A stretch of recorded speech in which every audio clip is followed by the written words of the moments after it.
The Holy Land, sacred to Jews, Christians and Muslims, is where faith shaped history and history still shapes faith.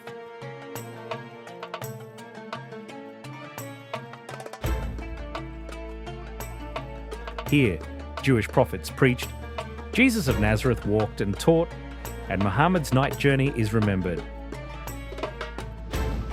Few places on earth have influenced human belief so profoundly.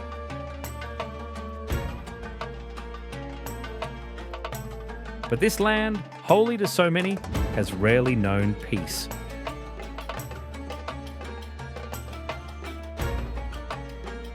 From the ancient kingdoms of Israel and Judah to the Roman occupation and Ottoman rule, each era left its mark. And each conquest deepened the scars.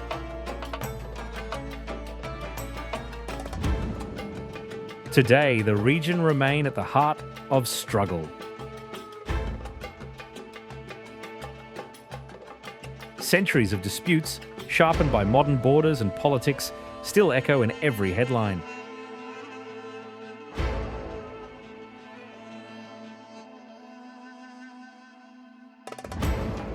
Step by step, we will walk through time itself, tracing the threads that have woven Israel and Palestine into one of the most complex tapestries in human history.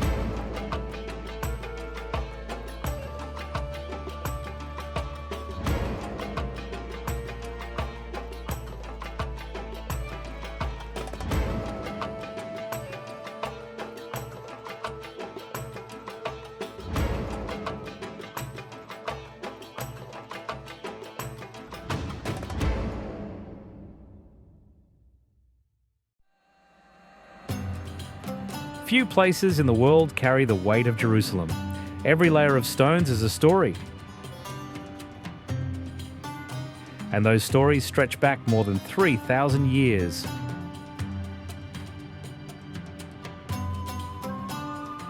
For Jews, this is the site of the first temple, built by Solomon, and the second temple, rebuilt after exile.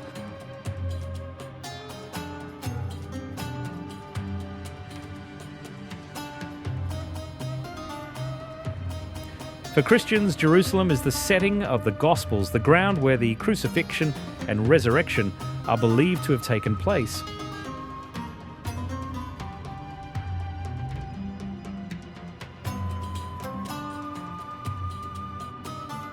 And for Muslims, the place from which the Prophet Muhammad is said to have ascended to heaven during the night journey.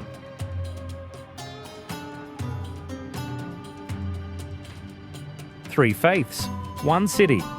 That alone explains why Jerusalem has been fought over, conquered, rebuilt, and contested more than almost any place on earth.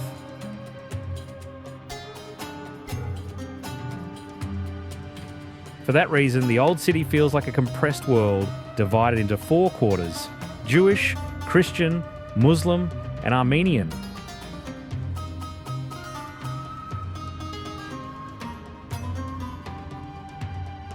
All within one set of 16th century walls built by Suleiman the Magnificent.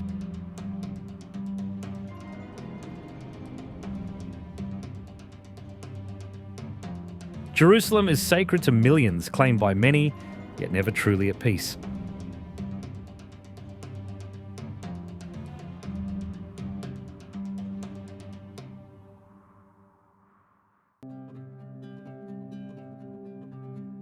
In the Jewish quarter stands the Western Wall. Last visible remnant of Herod's expansion of the Second Temple.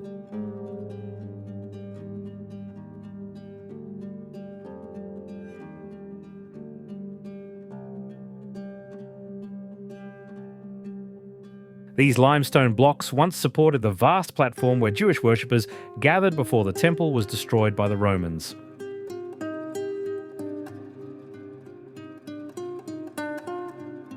Some weigh over 500 tons, and their weathered faces have been polished smooth by countless hands. Generations of Jewish worshippers have come here to mourn its loss, to pray, and to touch the stone that links them directly to their ancestors.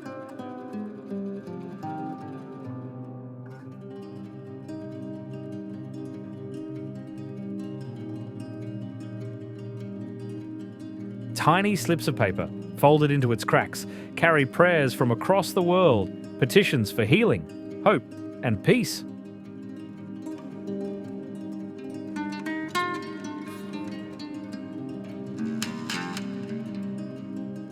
Archaeologists have traced tunnels along the hidden portions of the wall, revealing stonework that goes deep underground.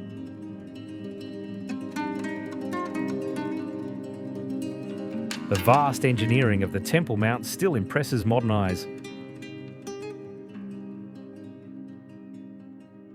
This was no provincial shrine, but a monumental complex.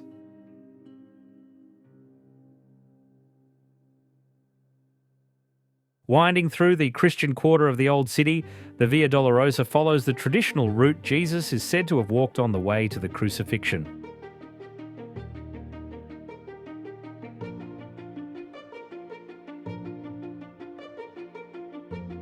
The path, marked by 14 stations of the cross, begins near the site of the ancient Antonia fortress.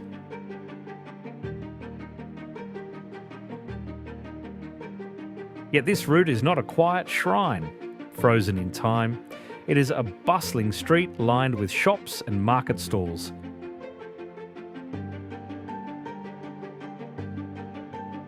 The stones have changed over centuries, but the devotion remains the same. Medieval pilgrims in the age of the crusaders walked this path. Today, groups from every continent trace it again, uniting in prayer.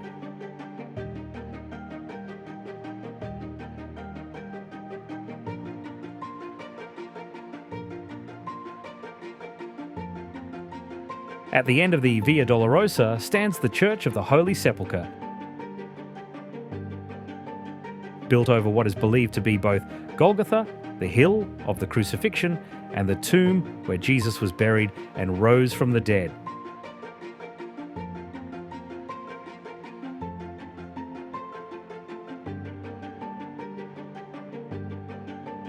This church has been a destination for pilgrims since the 4th century.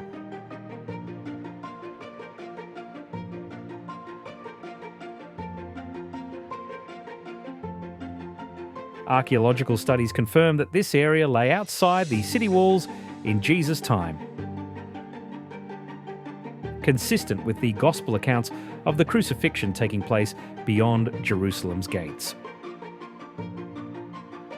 Today, control of the church is so carefully divided among Christian communities that even its keys are held by a Muslim family. To enter the rotunda and stand before the Aedicule, which houses the traditional tomb, is to stand at the very axis of Christian belief.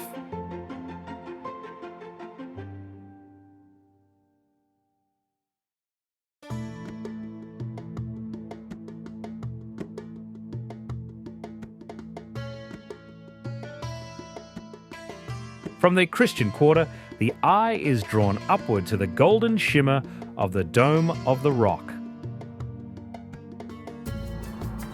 Built in 691 CE, this jewel of architecture is neither fortress nor palace, but a shrine protecting the sacred foundation stone.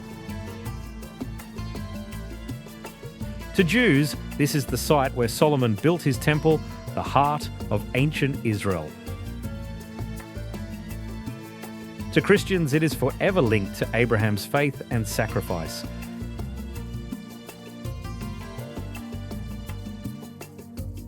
And for Muslims, it is the place from which the Prophet Muhammad ascended to heaven.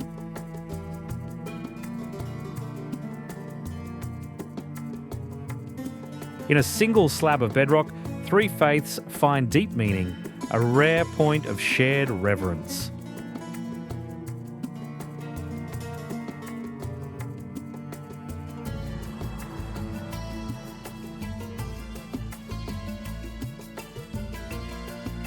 The graceful octagonal form and radiant dome are not merely architectural marvels, they proclaim the unity of God in Arabic calligraphy circling the interior. The dome's very location on the Temple Mount, where Solomon and Herod once built the Jewish temple, reflects the layered holiness of Jerusalem.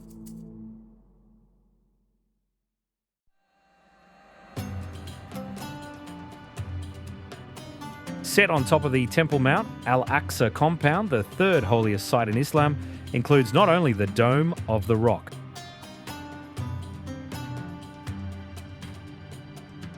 but a large praying hall known as Al-Aqsa Mosque.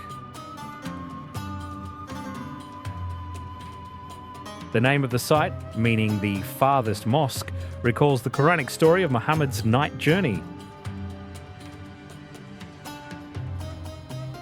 The building standing today is the product of many lives and many eras.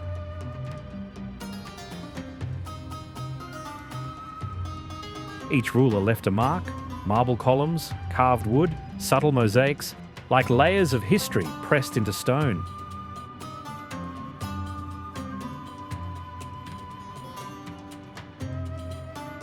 Unlike the radiant golden dome of the rock nearby, Al-Aqsa is austere. Its long silver-grey roofline and pointed arches reflect a quiet dignity.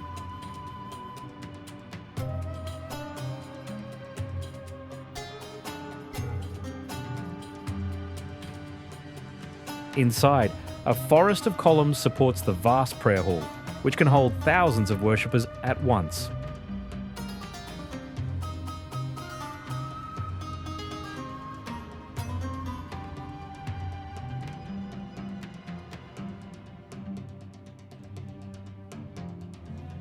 East of the Old City rises the Mount of Olives overlooking Jerusalem and the Qumran Valley.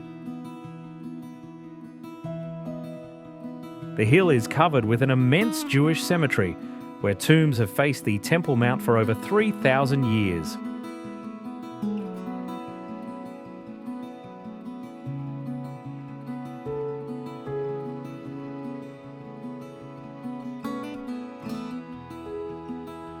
According to Jewish tradition, the Messiah will appear here first, and the dead will rise to enter the city.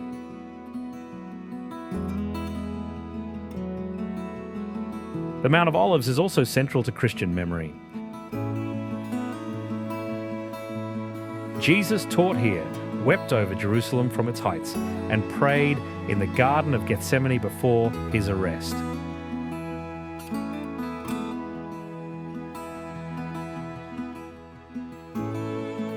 The ridge hosts churches marking his ascension into heaven and his prophecy of the city's destruction.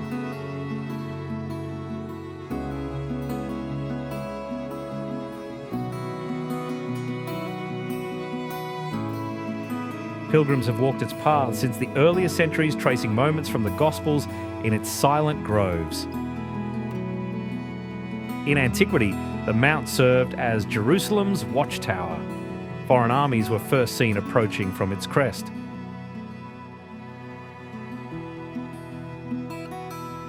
Today, its panoramic view reveals the golden dome of the rock and the labyrinth of the old city.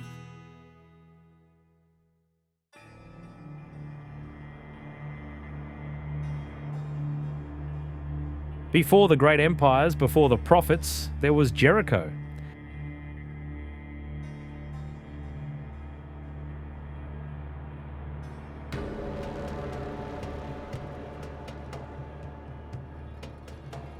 At first glance, its oasis seems an unlikely birthplace for humanity's urban story. Yet archaeological layers here date back as far as 11,000 years.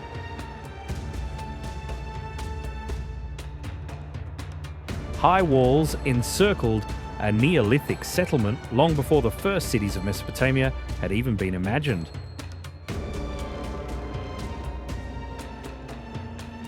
Life-giving waters of the Ein es-Sultan spring transformed this place into a cradle of civilization.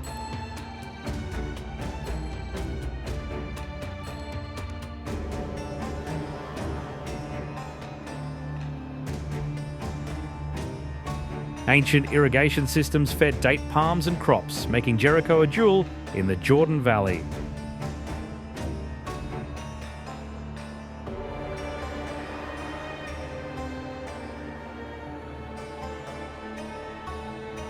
According to the book of Joshua, its walls fell after 7 days of marching and the blast of trumpets. Later, Jericho would appear again in sacred narratives as the place where the blind received sight.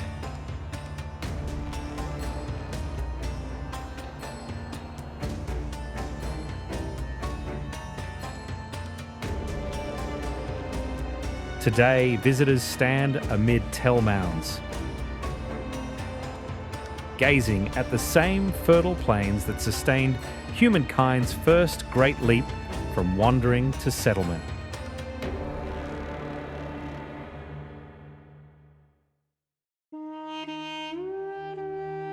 In the middle of the Judean desert, a cluster of white domes rises from the sand. A Nabi Musa. Tradition among Palestinian Muslims holds this to be the resting place of the prophet Moses. The Quran tells us he never entered the Holy Land. Yet faith often anchors itself in places where history is uncertain, but belief is strong.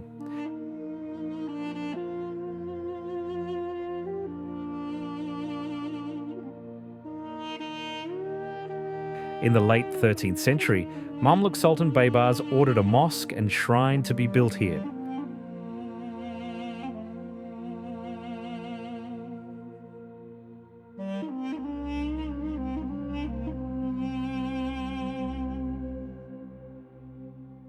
Every spring, the Nabi Musa festival would transform the silence into a river of life.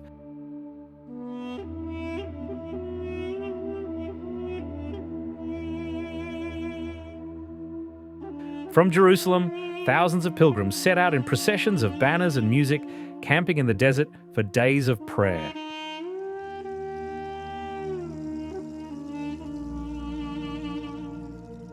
Around the shrine stretches a vast cemetery.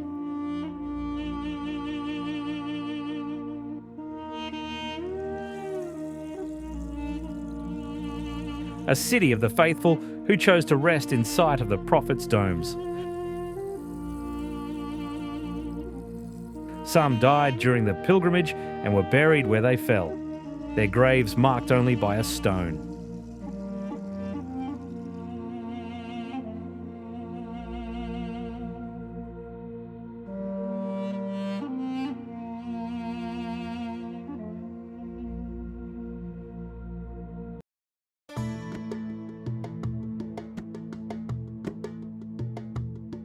Clinging to the cliffs of Wadi Kelt, where the desert drops into a winding gorge, St. George Monastery appears like a vision.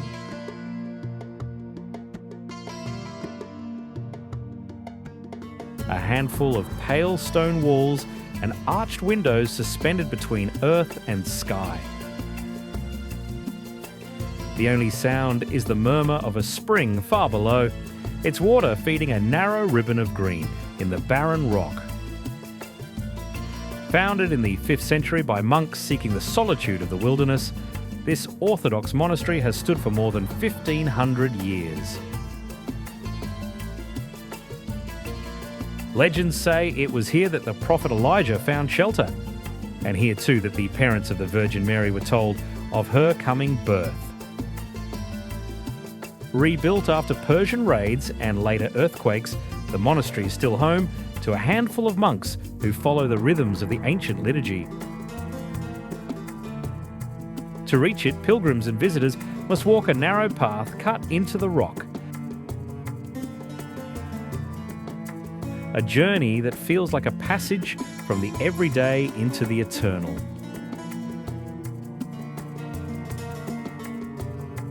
From its balconies, the view stretches over the vast Judean desert toward Jericho.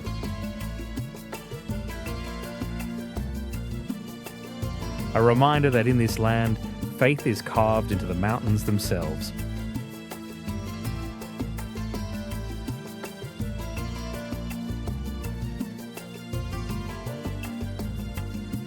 Descending into the lush valley where the Jordan River flows, we arrive at Beit She'an.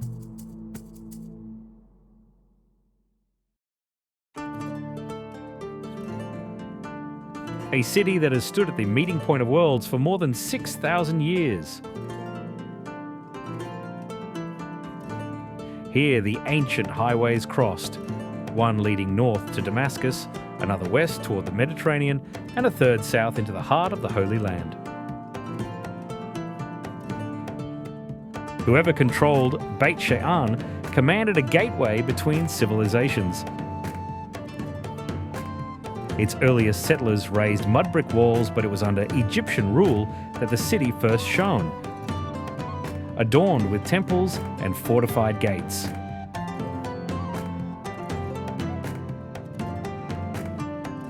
Centuries later, it became a Philistine stronghold, remembered in the dramatic biblical account of King Saul's final battle. The Greeks renamed it Scythopolis, and under the Romans it reached its golden age. Even in Byzantine times, Beit She'an thrived as a centre of trade. Until a devastating earthquake toppled columns and buried the city in rubble.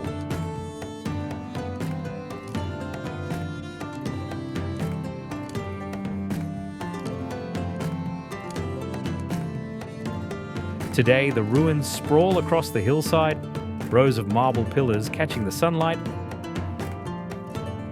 and the ancient theatre standing ready as if for the next performance.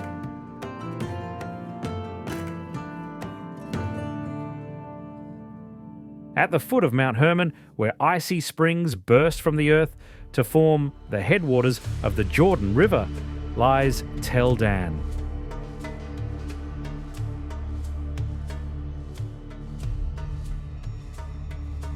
Here in the lush northern edge of ancient Israel, life thrived where desert heat met abundant water. This was the biblical city of Dan. Once the northern frontier of the Israelite kingdom.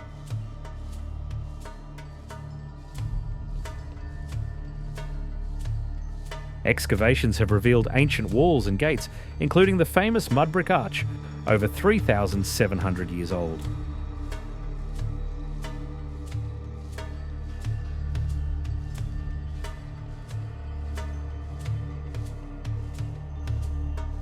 In the 9th century BC, Tel Dan was the site of one of King Jeroboam's golden calves, a rival sanctuary to Jerusalem. The faint outlines of that altar remain, a reminder of the tensions that split people.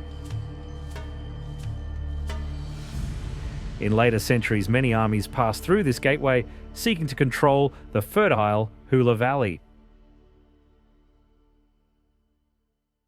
Because long before cities rose, this valley was a green artery of life.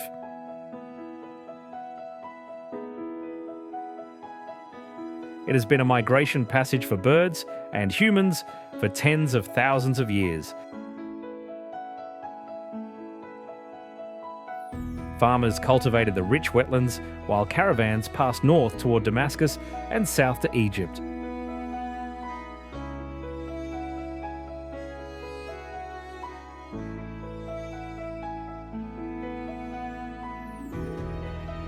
In biblical times, this lush basin formed the backdrop for tribal settlements and frontier skirmishes. Today, for millions of birds, it is a life-saving crossroads on the world's great migration routes. Twice a year, in autumn and spring, the sky above Hula Valley becomes a living map of movement. Over 500 million birds pass through.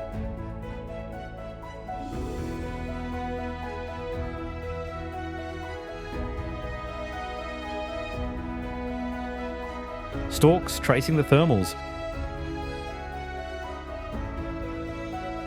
Flocks of cranes filling the air with their resonant calls. And pelicans resting in fish ponds.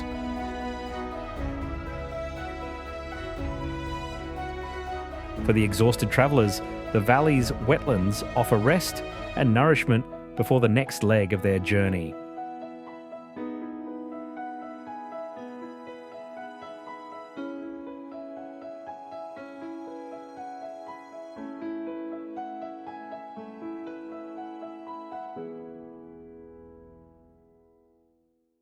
A fortress from a forgotten age, Megiddo once guarded the Jezreel Valley. Layered with the ruins of over 20 cities built one atop another, this ancient tell has witnessed the unfolding of biblical prophecy.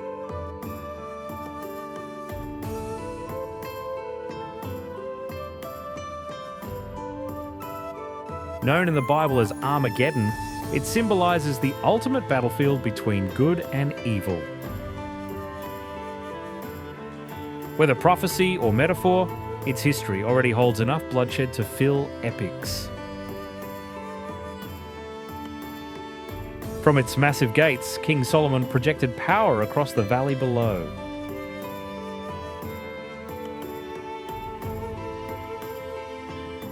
And 2,500 years ago, a devastating battle here halted Egyptian expansion.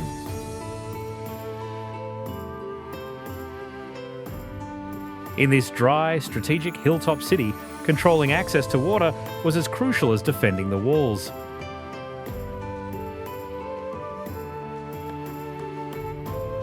Archaeologists uncovered a deep, winding tunnel that allowed the city's inhabitants to reach the spring below, even when enemy armies surrounded the fortress.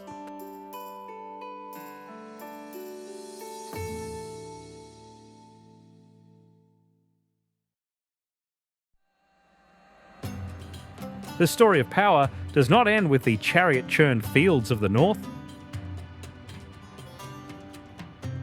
It finds its stark conclusion above the waters of the Dead Sea. If Megiddo was the battlefield of nations, Masada was the last refuge.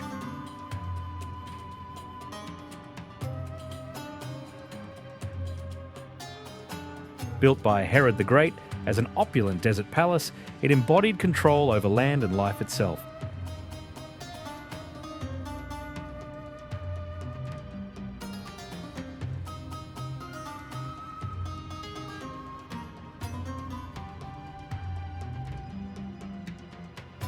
And like Megiddo, the fortress had an ingenious water system that captured every precious drop. But history reshaped its purpose.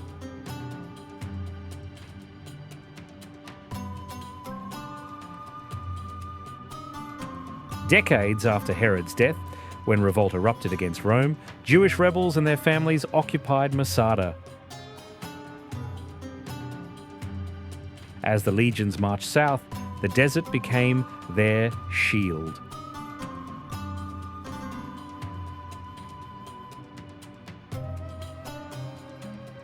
For months, the fortress held fast.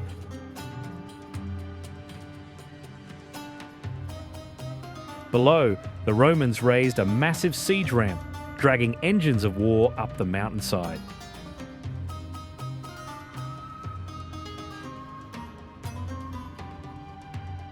When the final assault came, the defenders chose death over slavery.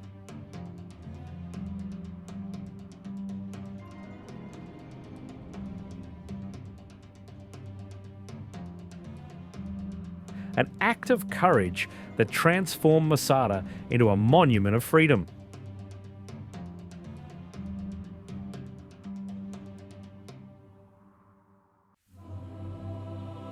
In the first century, the hills of Galilee were dotted with small farming villages,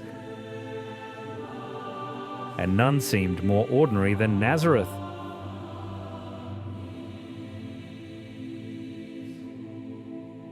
With fewer than 500 inhabitants, it lay hidden among olive groves and terraced fields.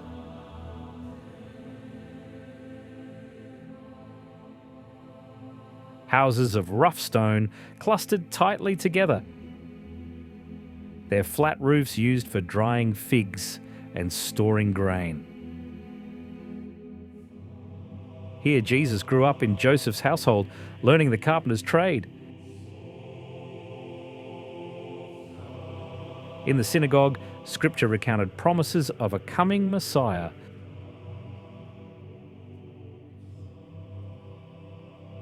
But no one imagined these words would soon take flesh in their midst.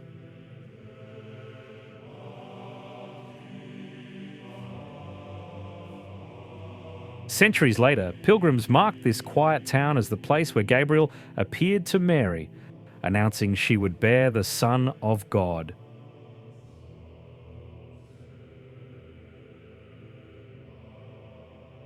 Rising over what tradition remembers as her home, the Church of the Annunciation now dominates Nazareth's skyline.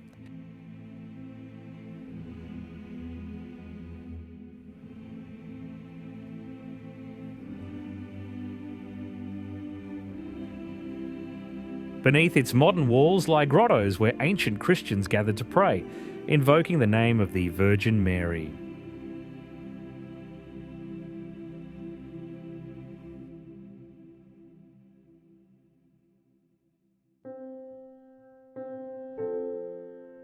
From Nazareth, the road winds down to the Sea of Galilee.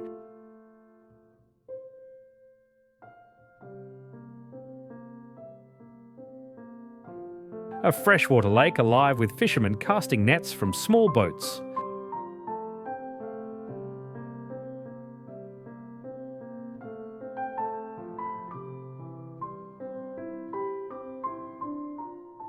The shoreline villages hummed with trade, their markets stocked with salted fish and farm produce. Roman roads converged nearby, carrying merchants and soldiers along the Via Maris.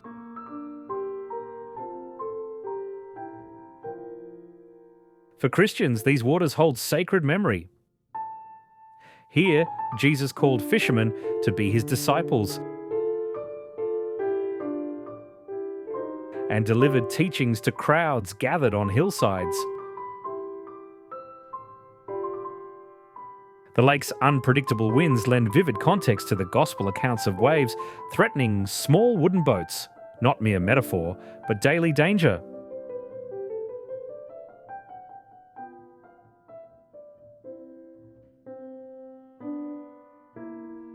On the shores of the Sea of Galilee, Herod Antipas founded Tiberias, a glittering capital with colonnaded streets and hot springs.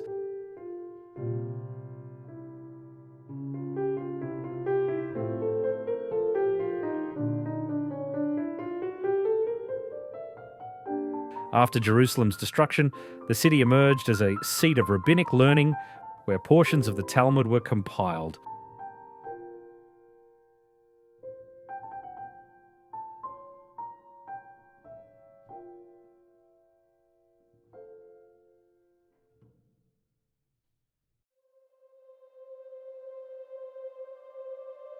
High above the northern shore, the cliffs of Mount Arbel rise sheer and windswept.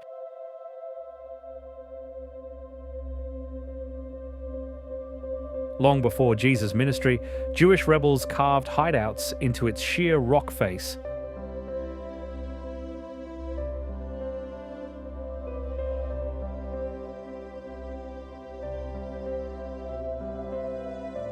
Herod's forces used ingenious tactics, lowering soldiers in cages by ropes to fight defenders. Later, in Roman times, the Arbel Pass was a vital corridor for traders and armies connecting the fertile valleys with the highlands of Galilee.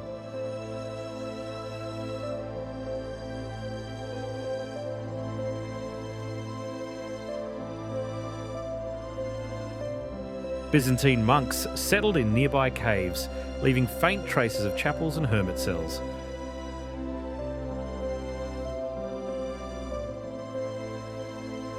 From the summit today, the view sweeps across the entire lake.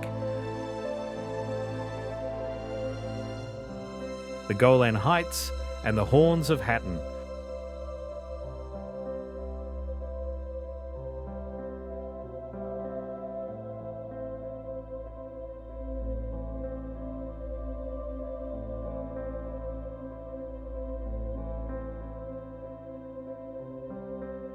Down on the lakeshore, the village of Capernaum stood at the crossroads of commerce and power.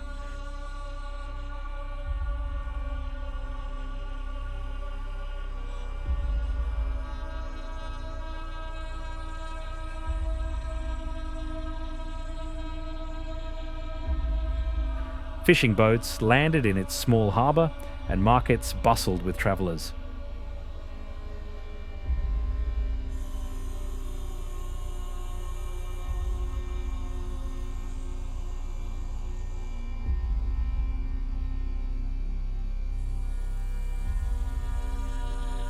Built of imported white limestone, the Great Synagogue speaks of wealth uncommon in a fishing town.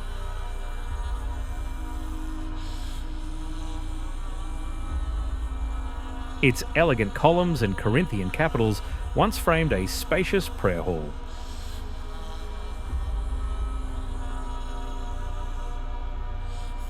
While carved stone fragments show rosettes, palm branches, and even mythological motifs that reveal a blending of Jewish tradition with Mediterranean art. Nearby stood homes identified by early pilgrims as sacred, later transformed into octagonal Byzantine churches.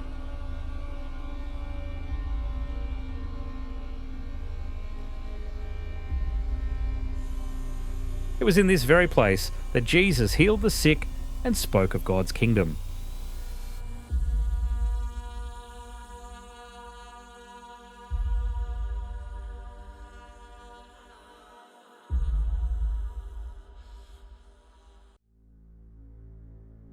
Bethlehem, set among terraced hills, is far older than the night it entered Christian memory.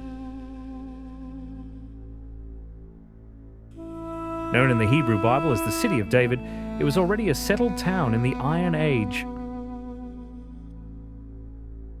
In the New Testament, the Gospels of Matthew and Luke identify the city as the birthplace of Jesus. Though some historians point to Nazareth as his true home, as sacred tradition and historical inquiry do not always walk in step.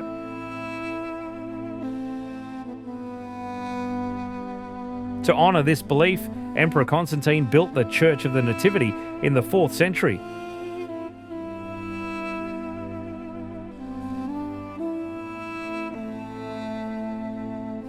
Marking a grotto where early Christians had worshipped in secret, this basilica has withstood numerous invasions and restorations.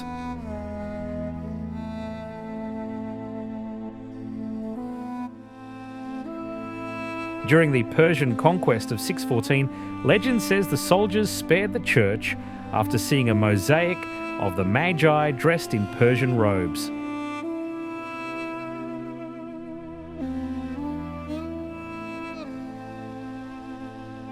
Beneath the altar lies the revered cave, where a silver star marks the traditional spot of Christ's birth.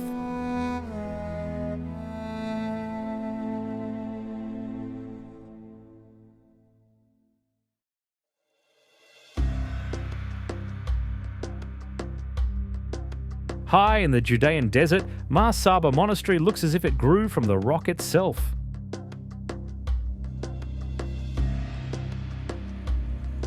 Founded in the 5th century by Saint Sabas, this fortress-like community became a great centre of Byzantine monasticism.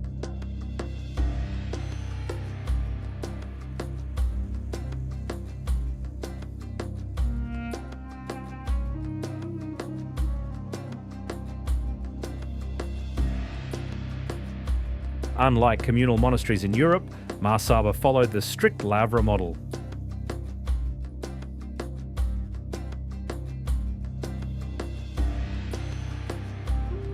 Monks lived as hermits in surrounding caves during the week, gathering only on Saturdays and Sundays for liturgy.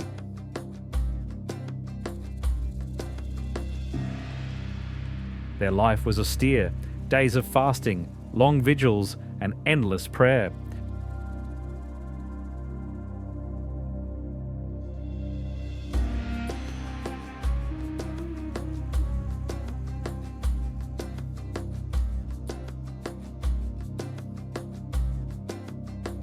Ancient manuscripts copied here help preserve Orthodox theology. And pilgrims from the Christian East came to seek guidance.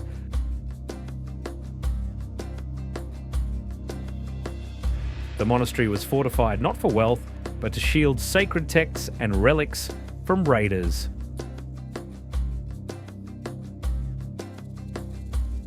Even today, women are traditionally not allowed inside, a vestige of the monastery's ancient discipline.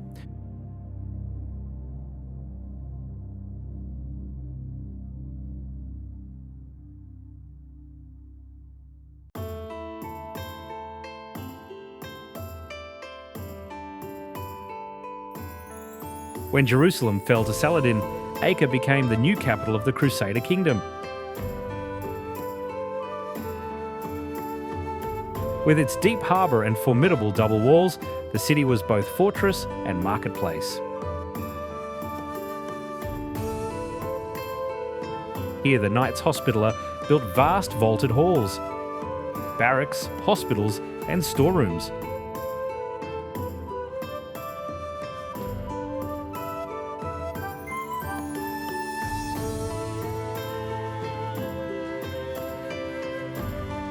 While merchants from European countries traded spices and silk alongside Muslims and Jews.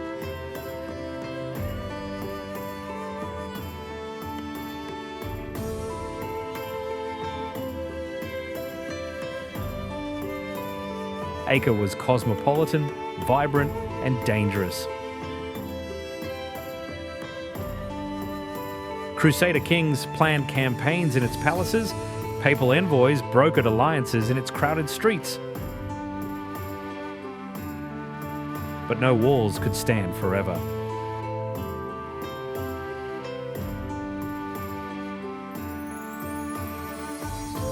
In 1291, the Mamluks stormed Acre after a long siege. Extinguishing the last European stronghold in the region. Its fall marked the end of the Crusader dream. Yet the ruins remain astonishing. Echoing chambers, narrow lanes, and a harbour that became the last sight of the Holy Land for many who never returned.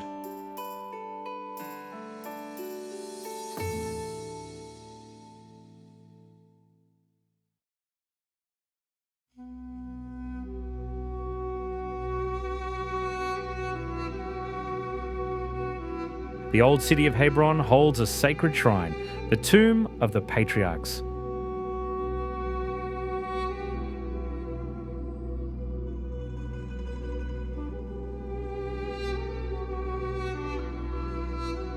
Herod the Great enclosed it with mighty walls in the 1st century BC.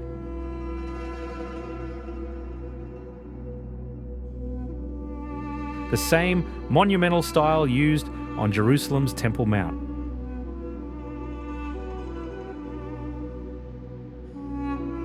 During the Crusader period, the sanctuary became the Church of St. Abraham, adorned with altars and lit by candles.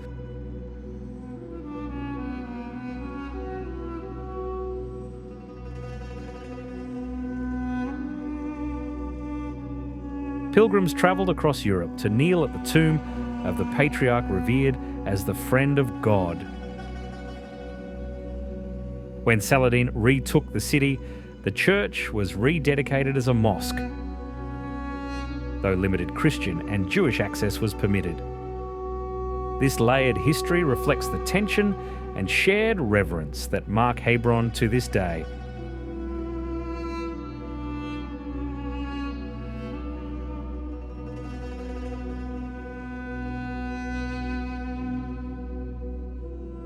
Crusaders fortified the town, but they could not erase its deep connection to all three Abrahamic faiths. In its echoing chambers, stone cenotaphs commemorate the saint figures whose legacy binds half the world's population.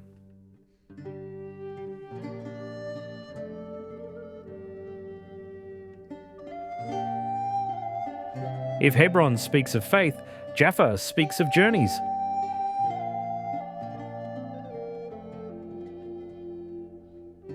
For Crusader knights and pilgrims arriving from Europe, this ancient port was the front door to the Holy Land.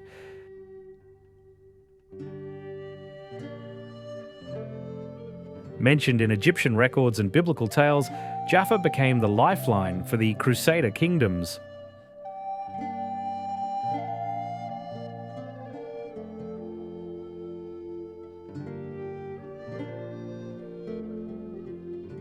Ships from European cities crowded its harbour, unloading pilgrims, merchants, and weapons. Control of Jaffa meant control of the supply routes to Jerusalem. And so the city was captured and lost again many times in an endless cycle of war.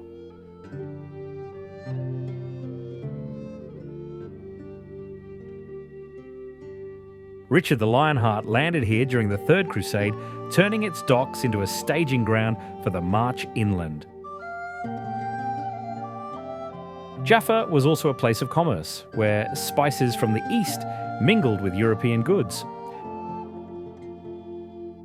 And for weary travellers, it was a place of wonder. The moment when, after weeks at sea, the Holy Land first came into view.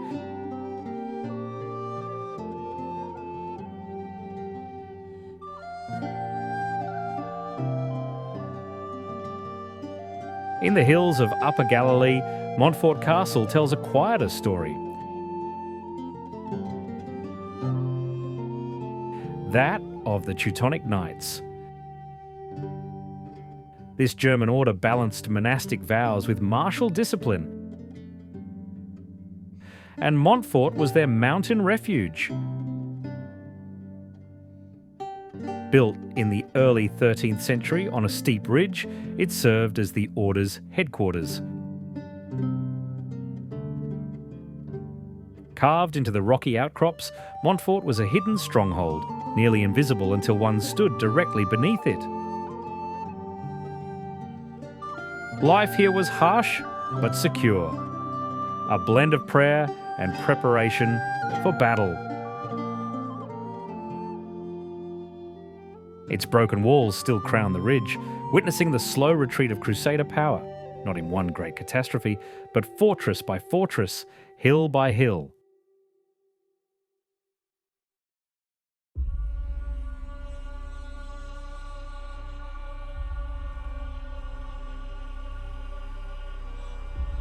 There is no place on Earth quite like the Dead Sea, lying more than 1,300 feet below sea level.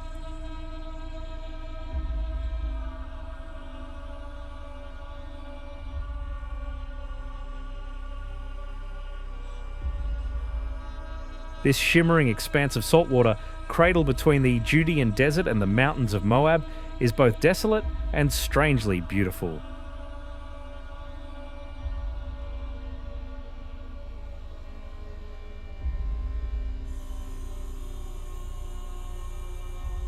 Its waters are 10 times saltier than the ocean, so dense that no fish can live in them and swimmers float without effort.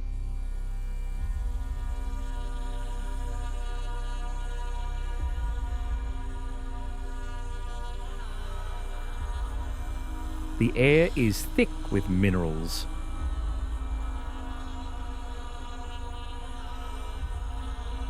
Prized since antiquity for healing skin and easing pain. Herod the Great valued the area for its rare salt deposits, and Cleopatra is said to have imported its black mud for her legendary beauty treatments.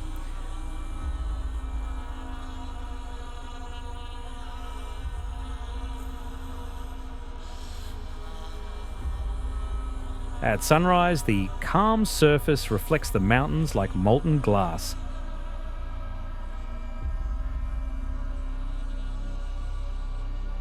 And when dusk falls, it glows in surreal shades of purple and gold.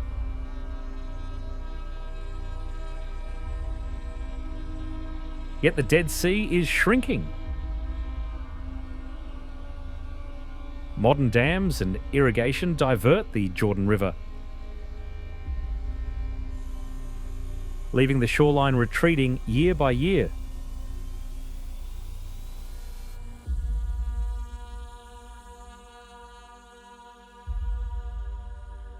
What feels timeless is, in truth, fragile, changing before our eyes.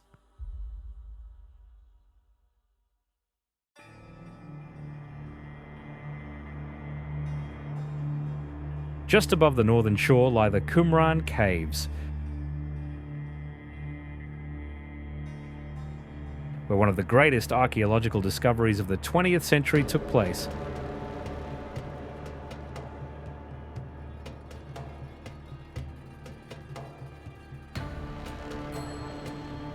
In 1947, a Bedouin shepherd stumbled upon clay jars holding ancient scrolls, writings of a Jewish sect who withdrew to the desert around the time of Jesus. They copied scripture by hand, studied prophecy, and awaited the coming of a new age. When Roman legions advanced, these scrolls were hidden away, sealed in the arid caves for nearly 2 millennia. Today they are known as the Dead Sea Scrolls, preserving portions of almost every book of the Hebrew Bible.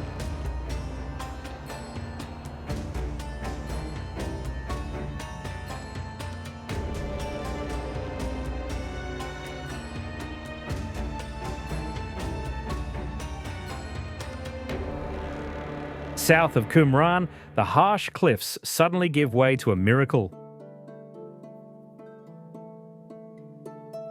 Ein Gedi, the spring of the kid.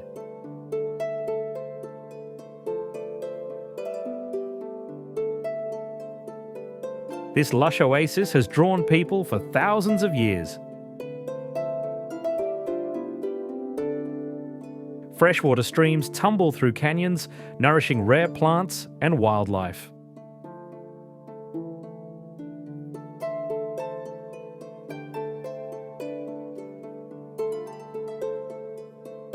Ibex climb the ridges with sure-footed grace,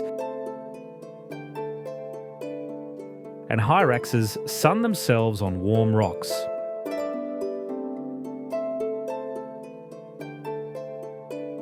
In biblical times, David hid here from King Saul, and later Jewish rebels used the caves as shelters against the Romans.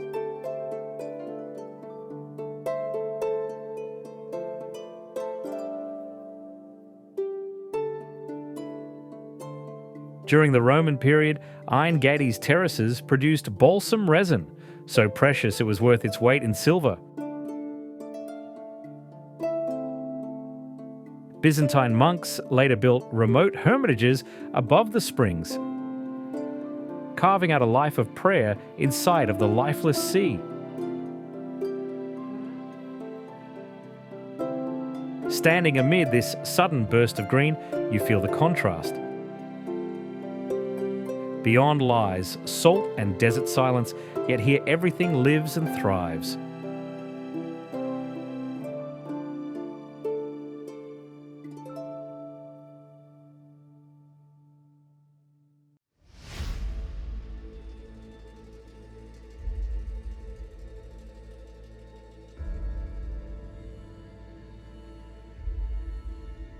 Leaving the shimmering shores of the Dead Sea, the road climbs slowly into the Negev Desert. A vast triangle of stone and sand that covers more than half of Israel.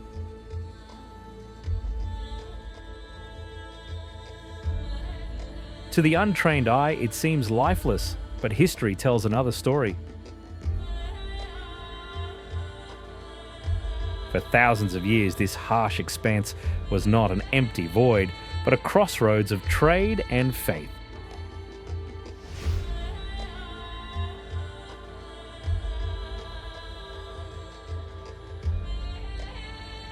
The Nabateans, masters of the desert, carved out an empire here 2,000 years ago, building fortified cities.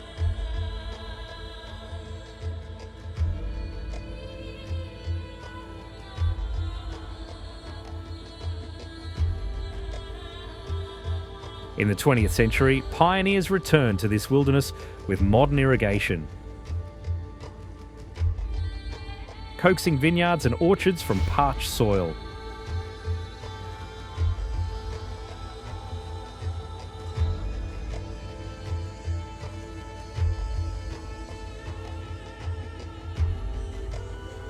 Beyond these green settlements, the Negev still keeps its ancient silence. a sea of stone that swallows sound and time.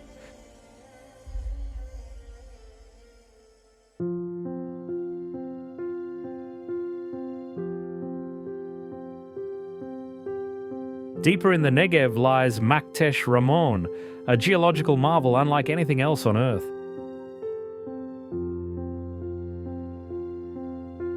Often mistaken for a meteor impact site, this vast crater is actually an erosion basin. Formed when ancient seas drained away and softer rock wore down over millions of years.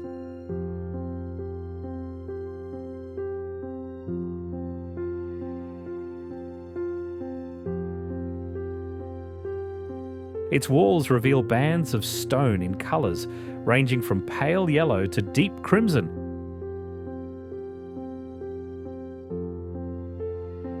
Telling the story of Earth's distant past. Fossils of sea creatures lie side by side with volcanic intrusions and quartz veins that glint in the desert sun.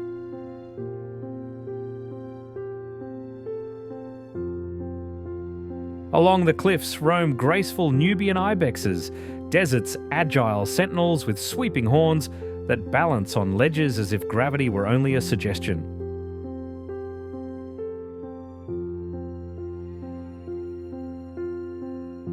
Standing at the edge of Ramon, one sees a cross-section of creation itself.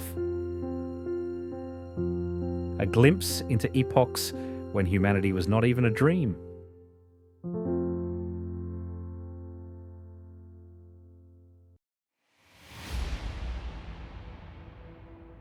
Farther south, as the desert rolls toward the Gulf of Aqaba, lies Timna Park. A surreal realm of sculpted sandstone and ancient copper mines.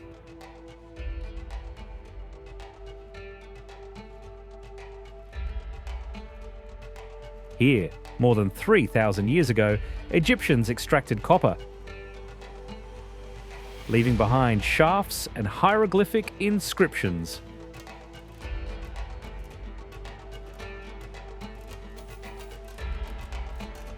The formations are breathtaking.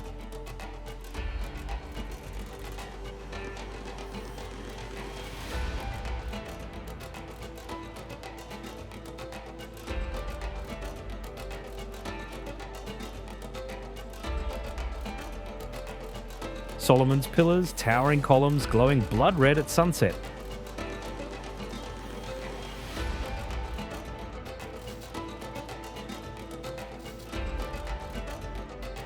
The mushroom, an uncanny rock pedestal shaped by wind and sand, and natural arches that frame the blue desert sky.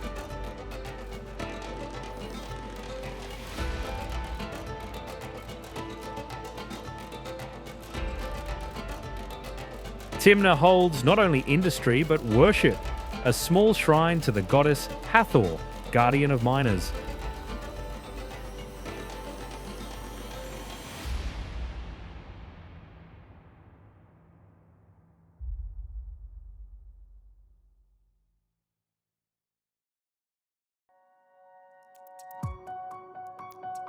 On Israel's Mediterranean coast, Tel Aviv seems to sprint through time while the rest of the country walks. Founded in 1909 on sand dunes north of ancient Jaffa, it began as a garden suburb but soon grew into the beating heart of Jewish life.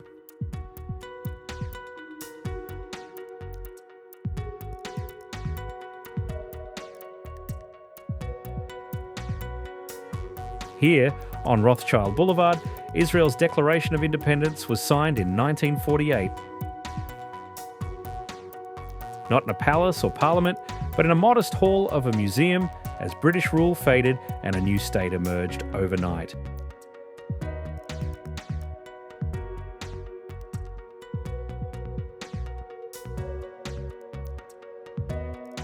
Tel Aviv's White City, over 4,000 Bauhaus buildings, reflects European modernism reborn under Levantine light. Yet the city's character is anything but white and orderly.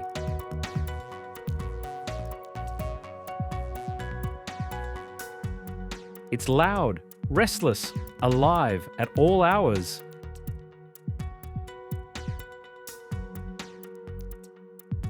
Tel Aviv embodies Israel's modern pulse.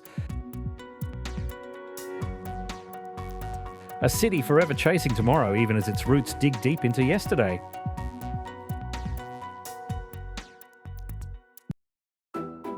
Unlike Tel Aviv, Haifa developed as a strategic port.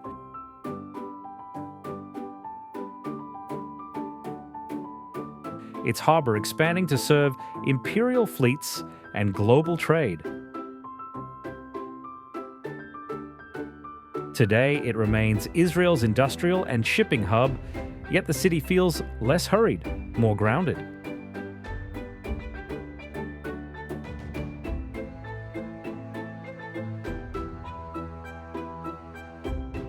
Arabs and Jews have long lived side by side here, sharing markets, schools, and neighborhoods.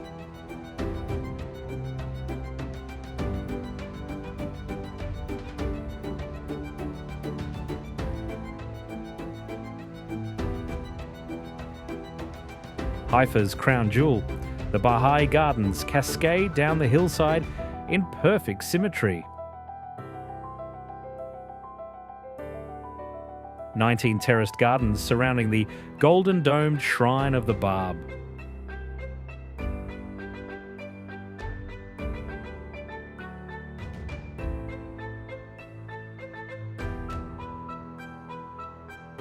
A pilgrimage site for followers of the Baha'i faith, which preaches unity of humanity and religions.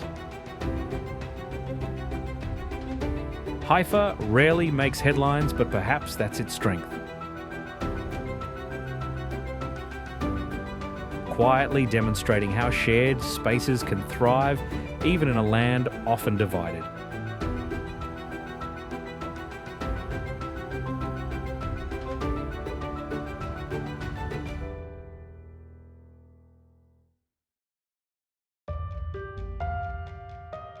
Around Jerusalem, rolling hills and olive groves suddenly give way to checkpoints, fences, and menacing slabs of concrete.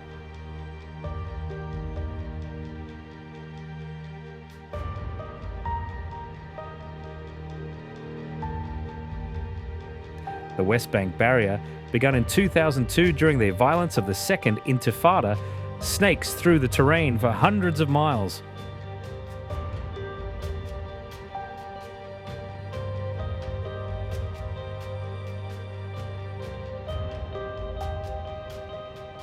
To Israelis, it is a wall of security, credited with sharply reducing suicide bombings and attacks. To Palestinians, a wall of separation, cutting villages off from farmland and families from one another.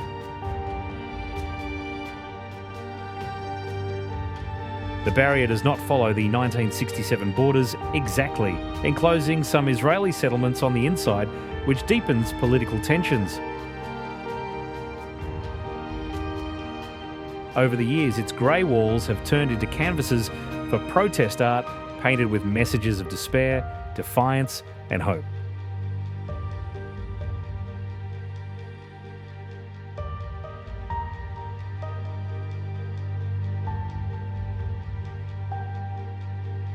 It is impossible to view without mixed emotions.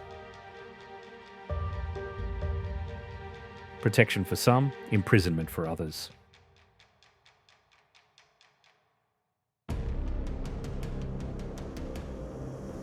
But the tension reaches its boiling point far to the south at the Gaza Strip.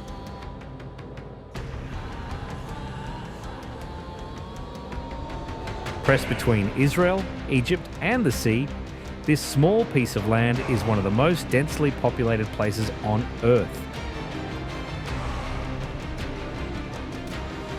Once a stop on ancient trade routes linking Africa and Asia, Gaza in modern times has become a flashpoint of conflict.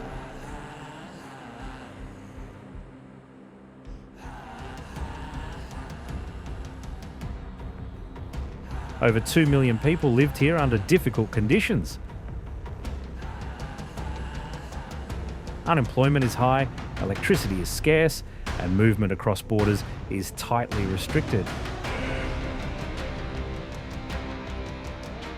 For many Israelis, Gaza is a source of danger. Militants launching rockets into southern towns. For Palestinians, it is home, though life there is marked by uncertainty and hardship.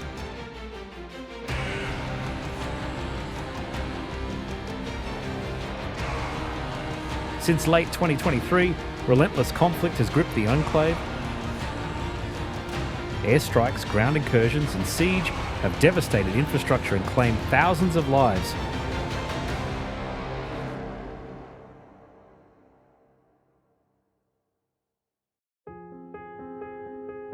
The land we have journeyed through is one of breathtaking beauty and unyielding tension. The same roads once travelled by kings and merchants now wind past checkpoints, refugee camps, and border fences.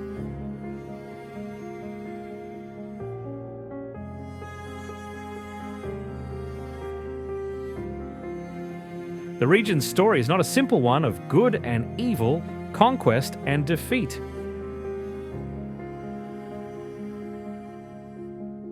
It is the story of people, Jews, Muslims, Christians, living side by side, sharing the same sun and soil. Its history is turbulent because it matters to so many. Its present is fragile because its future is unwritten. And yet there is hope. The past cannot be changed, but the future can be shaped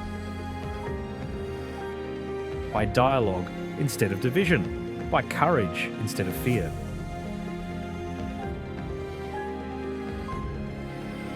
For if history teaches anything here, it is that despair never has the last word.